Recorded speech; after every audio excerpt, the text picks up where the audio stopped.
Cepher Commentaries. Today we're discussing Genesis chapter 9, Bere'shiyth 9.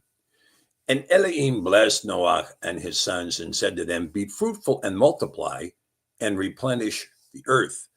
So let us begin with this passage here. This is a Torah command. This is as binding as anything else written. And we do see that there is, in fact, a Torah given in Genesis. It's called the Paradise Torah. And some of these commands we're going to see here. But there were commands also given to us in Genesis 1 concerning using the greater light and the lesser light and the stars also to determine the signs, the seasons, the days, and the years.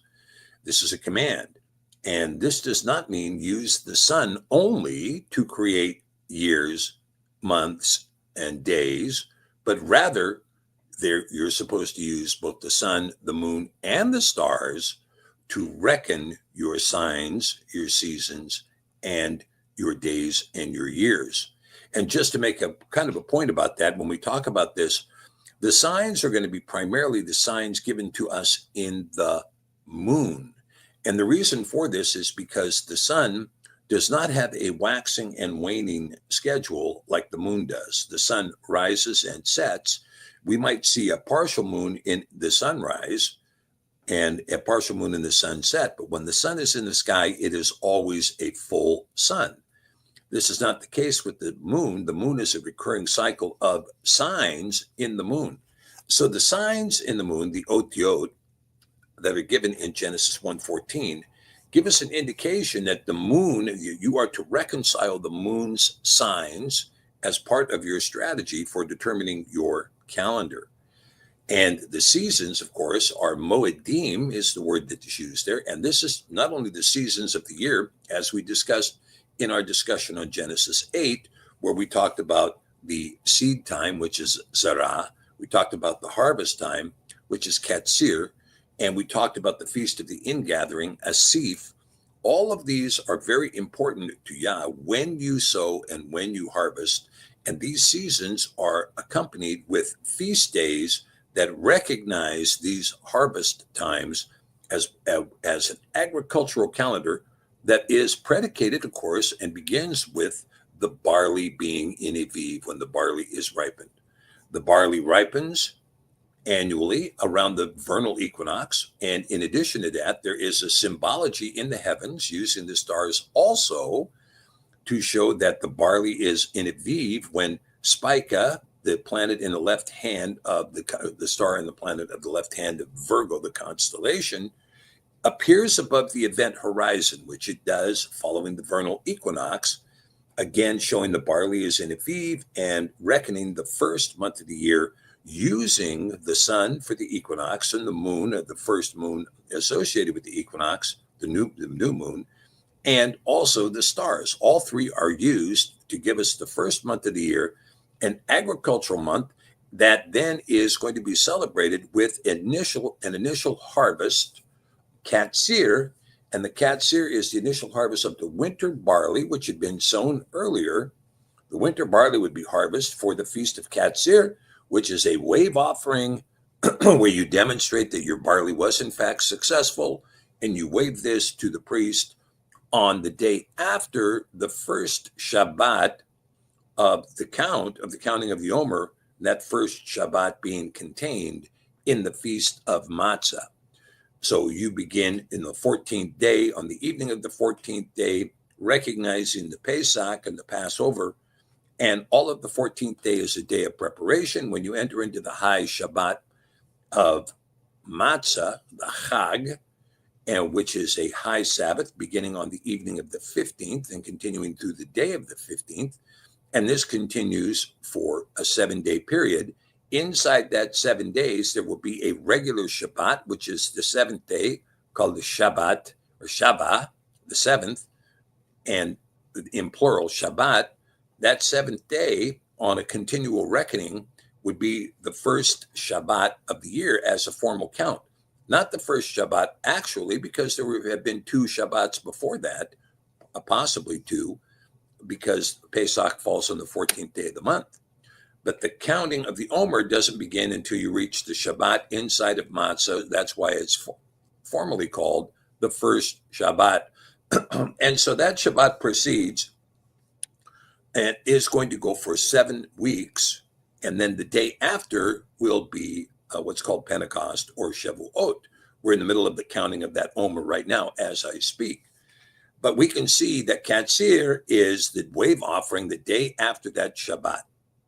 So technically you count 7 sevens from Katsir to Shavuot. And so here you see that Noah and his sons are given yet another instruction that is consistent with the Paradise Torah. Be fruitful and multiply and replenish the earth. Now, this command is given to all of the seed of Noah, which, of course, includes all of the Ben Adam, which is to say that we are supposed to be fruitful and multiply and replenish the earth.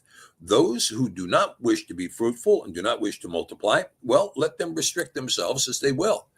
But to the believer is to be fruitful and multiply and replenish the earth. And this is something that you should plan for and you should plan on.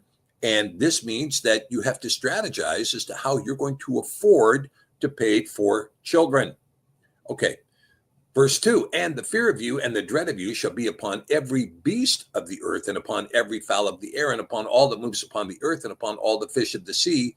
Into your hand are they delivered. Now, what is happening here is that man is being given dominion once again over all of the beasts of the earth, over all the fowl of the air, upon everything that moves upon the earth and all the fish of the sea. Man is given dominion over all of that. Now, does that mean that man can eat it all? Well, that's another discussion. All right. Every moving thing that lives shall be meat for you, even as the green herb I have given you all things. Well, now this appears to indicate that, hey, when you look at the Torah of the paradise, well, everything you can eat, everything. I've given everything, every moving thing that lives shall be meat for you. But flesh with its life, which is in its blood, you shall not eat. And surely your blood of your lives will I require. At the hand of every beast I will require it, and the hand of man, and at the hand of every man's brother will I require the life of a man. Now, this is interesting because does this mean that you shall not eat meat, but flesh, but meat with its life, which is in the blood, you shall not eat? And if you do, the blood of your lives will be required. At the hand of every beast I will require it, and at the hand of man, and at the hand of every man's brother will I require the life of a man. Now, I think when you look closely at this passage, you can see that with a beast that kills another beast, then the beast is to be killed. When the man that kills another man, the man is to be killed. That's, I think, what the meaning of verse 5 is. It is not saying that, gee, if you kill a beast, then a man has to lose his life for killing a beast. In fact, verse 6 is going to clarify that. Whoso sheds man's blood, by man shall his blood be shed, for in the image of Elohim he made man. Okay, here we go. And again, we're talking about this idea of the image of Yah in man. What is that image? You know, it's a very famous saying that Clint Eastwood said in one of his movies. He says, when you take a man's life, you take everything he has and everything he ever will have. It's a good point. It's a great way of reckoning it. And Elohim spoke to Noah and to his sons with him and saying, and I, behold, establish my covenant with you and with your seed after you and with every living creature that is with you, of the fowl, of the cattle, and of every beast on the earth with you, from all that go out of the ark, to every beast of the earth. And I will establish my covenant with you. Neither shall all flesh be cut off any more by the waters of a flood. Neither shall there any more be a flood to destroy the earth. And Elohim said, this is the sign of the covenant which I make between you and every living creature that is with you for perpetual generations. I do set my bow in the cloud, and it shall be for a sign of a covenant between me and all the earth. Okay, now this is again a very significant thing that's taking place, and we have evidence that this is in fact true today because we see the rainbow in the heaven. And the rainbow is the covenant of Yah, that a sign that he between him and the earth, that he will never flood the whole earth again. Now, this word is kesheth, and in the original meaning, meaning a bending of a bow for shooting. And so, as a consequence, we see that the word for rainbow is the same word that is going to be used for a bow that's used for shooting an arrow, right? It's the same bow. And I know we had a discussion about this in the Spanish because the word was arco. And there was a little bit of upset about that. Well, you can't use arco. Well, you can because it's the same word in Hebrew, kesheth. Now, kesheth, this word comes from kasha, which means to be cruel, to be fierce, to make grievous, and to be sore, to stiffen, right? Kasha. But a kesheth is going to be created noun from the word kasha by placing the tav at the end of the word. By placing the tav at the end of the word, we get a suffix that is going to give you the idea of the strength of a noun, kesheth, keshet. And either way, this is the bow, and this is the bow. This is why the word can be used in Revelation 6, talking about the rider with the white horse, who is also given a bow. Well, the bow can be, yes, a bow that you use to shoot arrows, but it can also be a rainbow, right? I do set my bow in the cloud, and it shall be a sign for a covenant between me and the earth. And it shall come to pass when I bring a cloud over the earth that the bow shall be seen in the cloud. Now, of course, Isaac Newton then showed that, in fact, the prism that is created with the clouds in the sky, or the precipitation in the sky, with the sun shining through at exactly 49 degrees, is where we see the rainbow. It creates a prism, and you can create this prism in your house using a crystal, using the same idea, that is to have the sunlight passing through the crystal at 49 degrees, and it creates a prism, or the prism colors of the rainbow. And I will remember my covenant, which is between me and you and every living creature of all flesh, and the water shall no more become a flood to destroy all flesh. And the bow shall be in the cloud, and I will look upon it, that I may remember the everlasting covenant between Elohim and every living creature of all flesh that is upon the earth. And Elohim said to Noah, this is the sign of the covenant which I have established between me and all flesh that is upon the earth. Now, this is an interesting thing, because when we talk about this, we're going to see that this is a sevenfold covenant. And the sevenfold covenant, Yah swearing 7 oaths, that this idea of the sevenfold covenant is given in the 7 colors of the rainbow. Now, you can imagine that when Isaac Newton took a look at this, one of the conclusions he reached was that this covenant was expressed in the idea of 7 squared. That is to say, 7 times 7 gives us the 49 degrees that is then going to refract light to create this rainbow, right? And remember, Isaac Newton was a huge student of the Hebrew Scriptures. And in fact, many people believe, and I'm one of those, that most of Isaac Newton's calculus came from munching, if you will, on the Hebrew Scriptures. For instance, when you take the 22 letters of the Hebrew language and you divide them by the sevenfold creation, the sevenfold doctrine of his whole creation, well, you end up with pi, right? 22 divided by 7. Okay, so let's continue in verse 9 as we begin to see things are going to change now that the flood has ended. And the sons of Noah who went forth of the ark were Shem and Ham and Japhet. And Ham is the father of Canaan. These are the 3 sons of Noah, and of them was the whole earth overspread. And Noah began to be a husbandman, or a farmer, and he planted a vineyard. And he drank of the wine and was drunken, and he was uncovered within his tent. Now, before we get to this, we kind of rushed through this verse right here. Noach began to be a husbandman and planted a vineyard. Well, do you think he got grapes that week?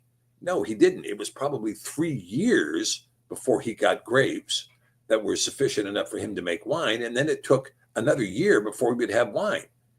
So you're talking, anyway, 3 to 4 years after the flood was over, it goes by in one sentence. And Noach began to be a husbandman and he planted a vineyard. Okay. Again, this is why I'm saying that when you look at Genesis, it's very much a summary. All right. And he drank of the wine and was drunken, and he was uncovered within his tent. And Ham, the father of Canaan, saw the nakedness of his father and told his two brethren outside. And Shem and Japhet took a garment and laid it upon both their shoulders and went backward and covered at the nakedness of their father, and their faces were backward, and they saw not their father's nakedness.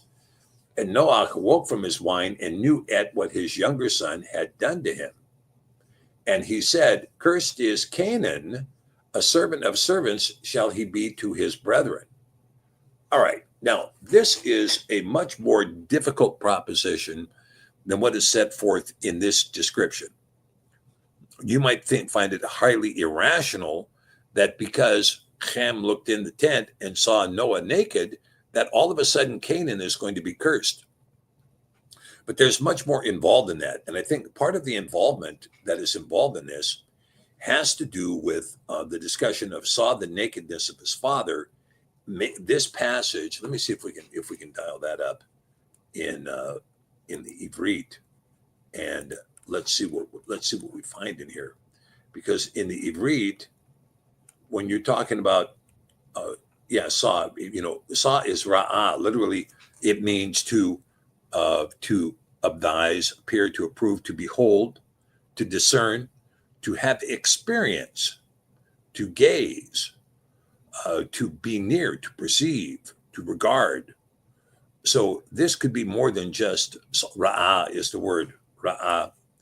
And then when we talk about the nakedness of the father, right, this is erva. And it literally means nudity, nakedness, shame, or uncleanness. However, this is also, sometimes this is referenced, for instance, when you talk about the transaction that took place between Reuben and his father Yaakov, when it says he went up to his father's couch. This is how it's described in 1 Chronicles 1. However, it's also described that he uncovered his father's skirt. And this, of course, is implying that, in fact, Reuben had a relationship with Bilhah. Reuben had a relationship with Bilhah.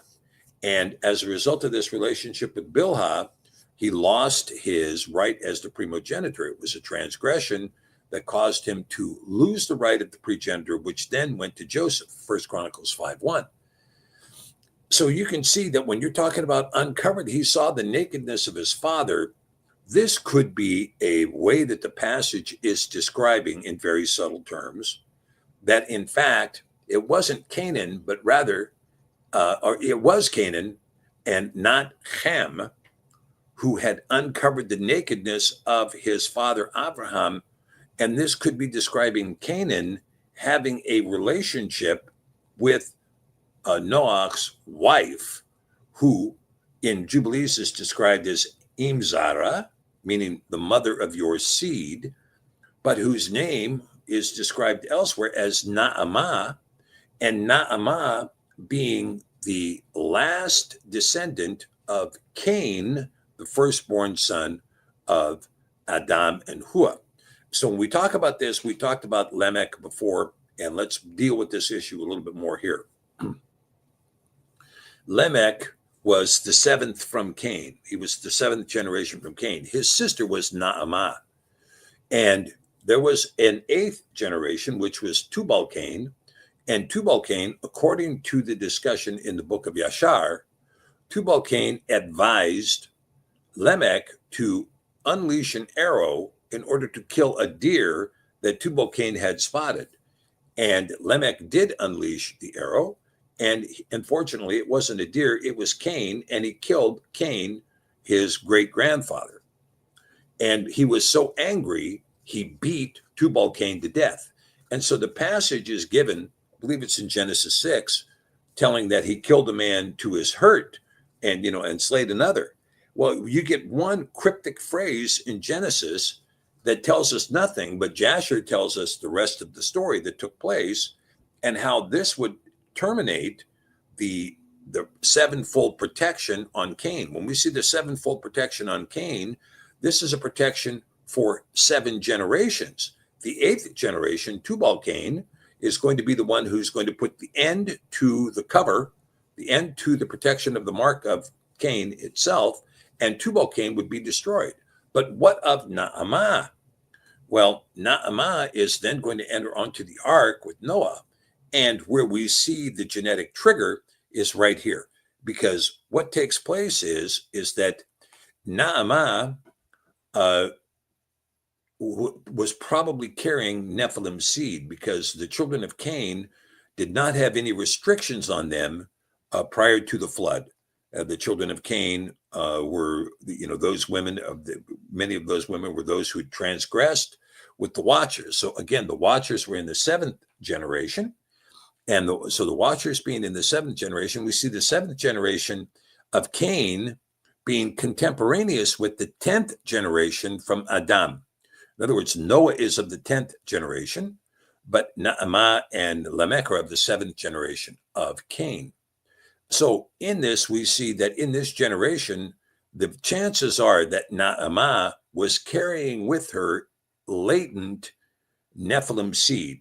In other words, she may have been carrying a triple helix DNA or other kinds of DNA information that is not going to be triggered in any regular childbirth, but when the grandson gets involved in an incestuous relationship, that does in fact trigger this Nephilim seed. And as a result, Canaan's progeny from this point forward is going to be carrying a Nephilim DNA, which is how the DNA succeeded in being transmitted through the boat. So now we can see that now we know why is Canaan cursed instead of Ham. And Ham, the father of Canaan, saw the nakedness of his father. Now, could this also read, and Canaan, whose father was Ham, saw the nakedness of his father Noah and told his 2 brethren outside? Well, at any rate, we see that the curse comes on Canaan in verse 25, and he said, "Cursed is Canaan, a servant of servants shall he be to his brethren."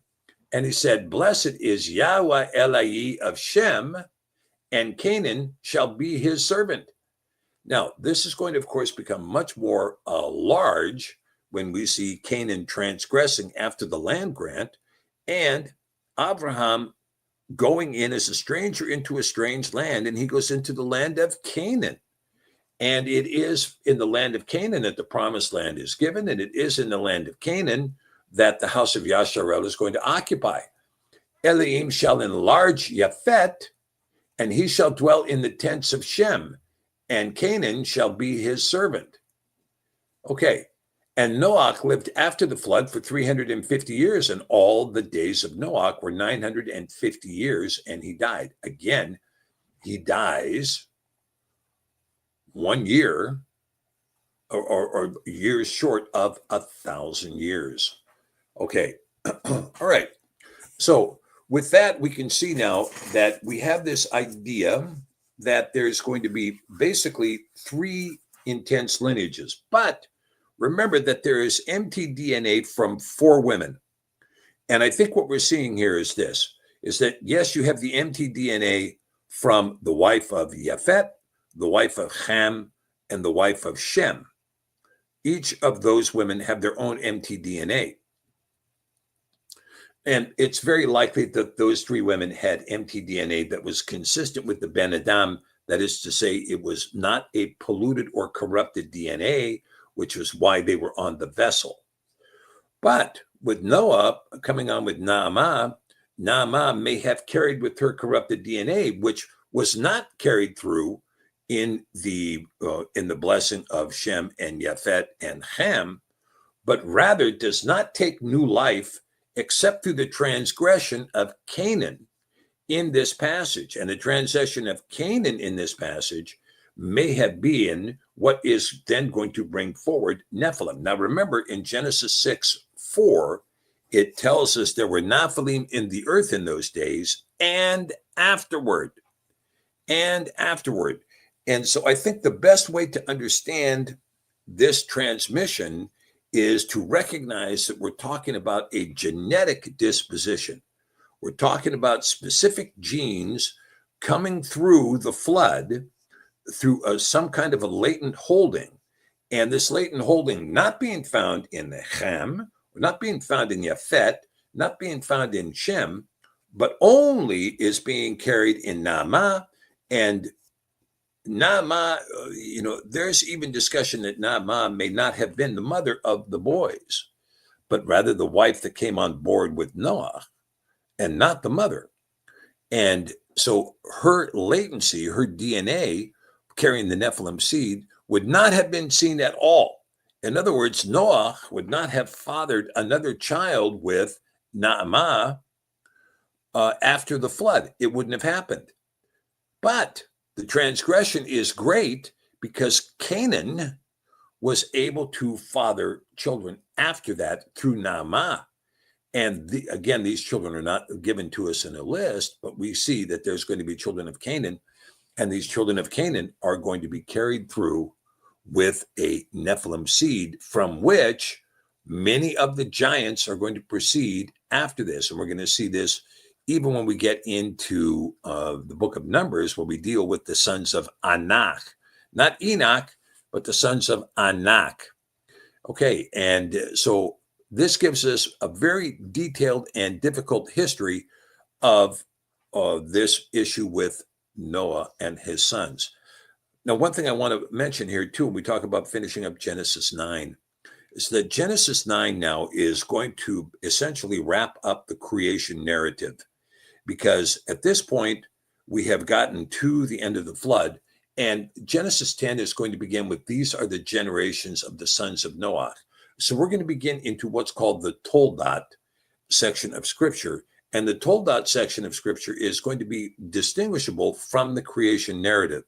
The creation narrative is something to which Moses was not an eyewitness. And in fact, there are many people who believe that the narrative, the creation narrative, was given through word of mouth as essentially legend that was crafted in structuring this lineage of Adam and Hua. The creation narrative, of course, has breadth in so many different commentaries, but we see in the scriptures that we have this creation narrative that's going to be recorded not only in the book of Genesis, but also in the book of Jubilees and also in the book of Jasher, that are going to reiterate a very similar creation narrative before we get to discussing the generations of Noah. And bear in mind that when you accept the testimony that all life on earth was destroyed except for that life that was contained, all life that had breath on earth was destroyed except that which was contained in the ark, and Noah and his sons and their wives were the foundation of all modernity. All modernity stems from this. So we have this kind of drawing line, if you will, that the drawing line is creation until the deluge, and then all modernity comes from the generations of Noah. The Toldot of Noah is going to be the beginning of modernity. And so we have to distinguish between this earlier narrative and the post narrative, right? Okay, all right. Well, that concludes our discussion of Genesis chapter 9, and we will begin tomorrow with Genesis chapter 10.